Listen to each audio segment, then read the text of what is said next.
Greetings and welcome to another moment of inspiration. I'm Pastor Cherry. I'm so excited to share this passage of scripture with you. I came across a passage in Colossians chapter 4, verse 12 during my study time on this week, and this term just leaped off the page to me.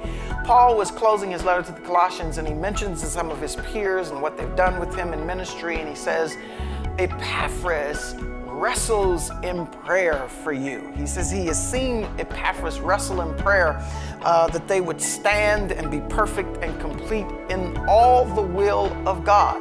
And so I thought to myself, man, this guy wrestles in prayer. When I go to prayer, I just kind of get on my knees and I just kind of pray.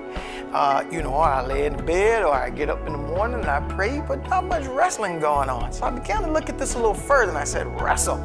So the term implies actually that this guy agonizes. The Greek term is agonizomai, which means where we get our English term agony from, that he was in agony while he was praying, that his other believer friends would be firm, that they would stand, that they would grow up in the full maturity of Christ. And it's almost the concept that he actually jumped into the race to compete. It was like, I jump in, I race, or he was contesting or arguing, like, no, you ain't doing this, you're not getting away with this. So this whole kind of agony, this wrestling going on in prayer. So the thought came to my mind, I thought about Jacob, who wrestled with the angel. I said, okay, this relates. And so Jacob was the one who actually stole his brother Esau's birthright. Jacob was on the run. Esau was out to get him. He thought he had just left Laban, and he left where he was living. He was working with his family. He had a transition coming on. He was wrestling with the angel. And he was like, I ain't letting you go till you bless me. He was wrestling with the angels like, you gotta bless me. I need this. I need something from you. And the prayer, he was wrestling and the angel couldn't get loose. Finally, the angel had to break the hollow of his thigh in order for Jacob to let him go. And I was wrestling in prayer. And I thought, okay, I'm getting this now. And so then I thought about Jesus, who went to the garden, and he was actually, he had sweat like drops of blood coming down his face. He was on his way to the cross. Paul stopped by the Garden of Gethsemane and was like, Dad, I was just thinking that if there's another way for me to do what you called me to do without dying on the cross, is it possible that we could do that? And so, it was like he was wrestling. He was wrestling within with the call of God on his life. He was wrestling with the pain that was about to come on him. And I thought, wow, that's wrestling in prayer. So then I began to look at the text a little further. And I said, so I need to learn how to wrestle in prayer. And so I want to share that with you. This is how you wrestle in prayer. And what do you wrestle with in prayer?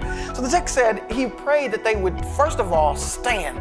So when I go to prayer, what do I wrestle with? Well, I wrestle with not standing. I wrestle with the fact that my legs are strong enough to be able to uphold me.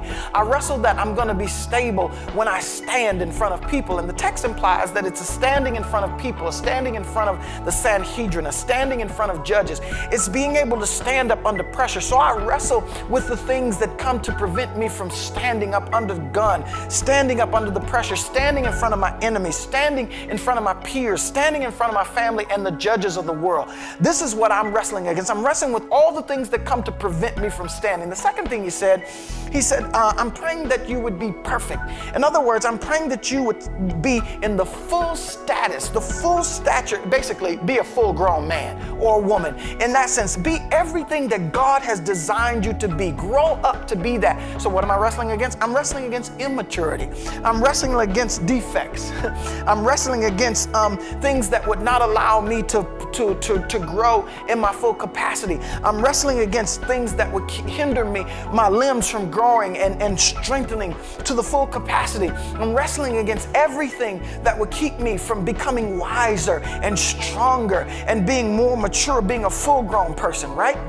Because the enemy doesn't want to see me reach my full stature. The third thing I noticed then, he says that you would be complete, perfect and complete in all the will of God. The word used there is passive, which means that then first you stand at your full stature and then be filled. In other words, be fully assured, be fulfilled, be complete in this understanding that God's will, all of God's will, is going to be done in your life. So what do I wrestle against? I wrestle with the fact that given my past, is God still going to perform his will in my life? Given the decisions I made on last month or last year, will God continue to put his hand on my life and grant me favor?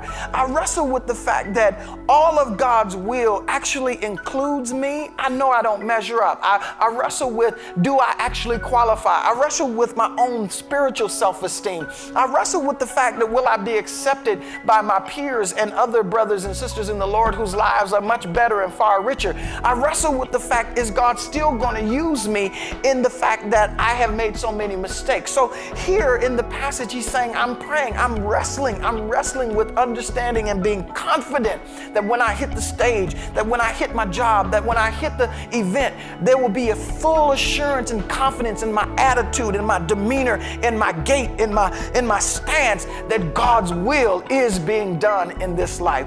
I don't have a lot of time, but I'm just excited about this passage. And so I came to encourage you. This is the moment of inspiration. Learn how to wrestle in prayer and not in public. Don't take your drama out in public. Don't let people see you sweat out there on the field. Wrestle with the stuff you got issues with in your prayer time. That's where God helps you get a handle on it. And when you come out of prayer, you'll be a lot stronger. I'm Pastor Cherry. That's your moment of inspiration. Learn how to wrestle in prayer and not in public. God bless you. Have an awesome day.